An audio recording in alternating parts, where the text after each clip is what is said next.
ప్రేక్షకులందరికీ నమస్కారం. ప్రస్తుతం మనతో పాటు శ్రీ మాతంగి రాజశ్యామల ట్రస్ట్ వ్యవస్థాపకులు మహాబగల్ అఘోర తంత్రి బ్రహ్మశ్రీ నిశాంత్ శర్మ గారు మనతో ఉన్నారు. గురుగారితో మాట్లాడేద్దాం. నమస్కారం గురుగారు. మహాదేవ.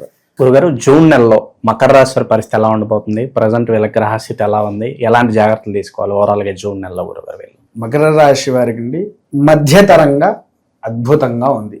మరీ అంతగా లేదు కానీ మధ్యతరంగా అనుకున్న పనులు వెంటనే కాకపోయినా కొద్దిగా ఆలస్యంగా అవుతాయి. చాలా మంచి విశేషాల్లో ఉన్నారు. కాకపోతే ఏంటి అని అంటే ఆస్తి నష్టము అనేటువంటిది ఉంది.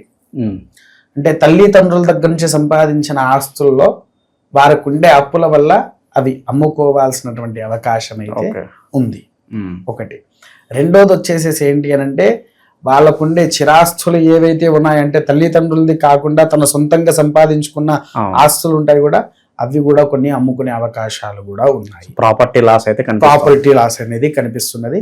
తర్వాత ఇంకో విషయం కూడా వచ్చేసేసి ఏంటి అని అంటే ఈ యొక్క విద్యార్థులు ఎవరైతే ఉన్నారో వారు మళ్ళీ వ్యసనాలకు అలవాటు అయ్యే అవకాశాలు ఉన్నాయి. వ్యసనాలు విపరీతంగా కనిపిస్తున్నాయి. ముఖ్యంగా ఈ ఇంటర్ విద్యార్థులు ఎవరైతే ఉన్నారో వారు తప్పుడు అడుగులు వేసే అవకాశాలు ప్రారంభం అవుతున్నాయి. ఎక్కువగా వాళ్ళ చుట్టుపక్కల ఉండే సర్కిల్ వల్లనే మీరు అంటున్నారు కాబట్టి నేను ఒక చిన్న విషయం చెప్తాను. నేను ఇంటర్ అని చెప్పడం పొరపాటు. ఇంకా చిన్న వయసు. నేను వాస్తవానికి రీసెంట్ గా ఒక పాల ప్యాకెట్ కొనుక్కుందామని ఒక షాప్ దగ్గరికి వెళ్ళా. షాప్ దగ్గరికి వెళ్ళేసరికి నేను పాల ప్యాకెట్ తీసుకుంటూ ఉంటే ఇద్దరు 7th క్లాస్ పిల్లలంట వచ్చి వాళ్ళు సిగరెట్ తాగుతూ ఉన్నారు.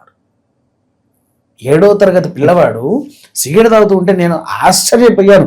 ఇంత చిన్న పిల్లవాడు సిగరెట్లు అంటే తల్లిదండ్రులు పిల్లల్ని చూసుకోరు కదా, వాడు బయటికి వెళ్తున్నా అమ్మా నేను ఫ్రెండ్తో, ఇక చిన్న పిల్లవాడు వాడు ఏం చేస్తాడు అనే ఆలోచనలో ఉంటారు. అవునా? కొంతమంది ఏంటంటే ఇలా తల్లిదండ్రుల యొక్క విషయంలో ముసుగు కప్పేసి తల్లికి తెలవకుండా వాడు వెళ్ళి చండాలపు పనులు చేస్తున్నారు. ఇది ఈ మాసంలో ఈ రాశి వారికి చాలా ఎక్కువగా ఉంది. మీరు మీ పిల్లల్ని కంట్రోల్లో పెట్టుకుంటే చాలా మంచిదండి. లేకపోతే లేనిపోని వ్యసనాలకు అలవాటు అవుతూ ఉంటారు.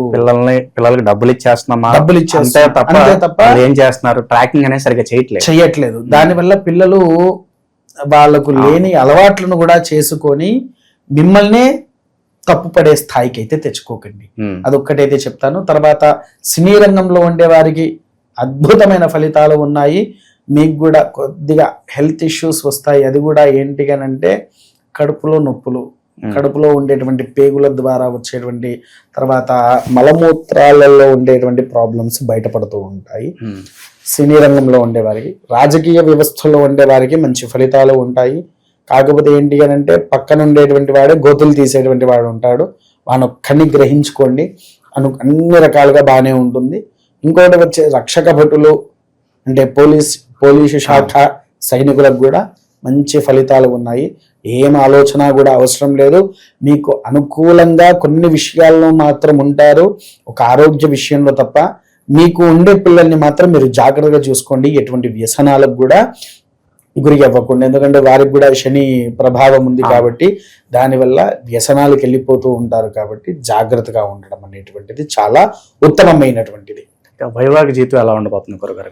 వైవాహిక జీవితంలో ఇప్పుడంటే సాధారణంగా మనం నూతనంగా వివాహమైనటువంటి వారు గొడవలు పడి దూరంగా ఉండే అవకాశాలు ఉంటాయి. తర్వాత మళ్ళీ వాళ్ళ మనసు మారి దగ్గరికి అవకాశాలు ఉన్నాయి. కాకపోతే ఇప్పుడైతే మీరు ఎంత గొడవలు పడకుండా ఉంటే అంత మంచిది. అవునారా? అది వైవాహిక జీవితంలో అదొక్కటే. ఇంకొకటి కూడా ఏంటి అని అంటే వైవాహిక జీవితంలో కూడా ఇలాంటి సమస్యలు కూడా వస్తాయి. ఏంటిది? వేరే వాళ్ళతో సంబంధాలు పెట్టుకునేవి, అవి వీళ్ళకు కూడా వస్తూనే ఉంటాయి. వాటికి మీరు దూరంగా ఉంటే మీ కుటుంబాన్ని మీరు రక్షించుకున్న వారు అవుతారు. లేకపోతేనా చాలా అది అన్యాయంగా మారిపోతూ ఉంటది. ఇప్పుడు ఒక విషయం చెప్తున్నా అండి, వైవాహిక జీవితంలో కోర్టు వాళ్ళు కూడా ఈ విషయంలో తీర్పిచ్చారు అన్నట్టుగా అందరికీ తెలుసు. నేను ఒక మాట అడుగుతా. రీసెంట్ గా మీరు వినే ఉండొచ్చు, ఒక ఆర్మీ అతను వచ్చి తన భార్య వేరే వాళ్ళతో సంబంధం పెట్టుకున్నదంటే ముక్కలుగా నరికేశాడు. అవునా? ఇంకొక ఆమె డాక్టర్ చదివే ఆమె తన భర్తను కూడా ముక్కలుగా చేసి ఉడకబెట్టి కాల్చి ఉసెన్సా అంటే గవర్నమెంట్ వారు ఇవి మీరు ఇంకా చెయ్యండి రెచ్చిపోండి అని ప్రతి ఒక్కరికి ఇస్తున్నటువంటి మెసేజా మీరు? అంటే ఈ అక్రమ సంబంధాల వల్ల మీకు జరుగుతున్నటువంటి నష్టాన్ని మీరే అనుభవించుకోండి అని చూపిస్తున్నారనా? ఏ రకంగా వారు తీర్పిస్తున్నారండి కోర్టు వారు కూడా?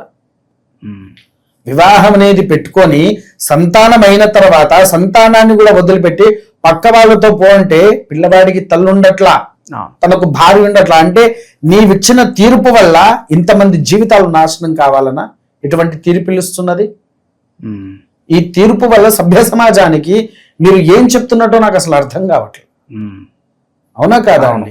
ఇటువంటి తీర్పు వల్ల ఎంతో మంది జీవితాలు అగాధాల్లో తొక్కబడిపోతూ ఉన్నాయి.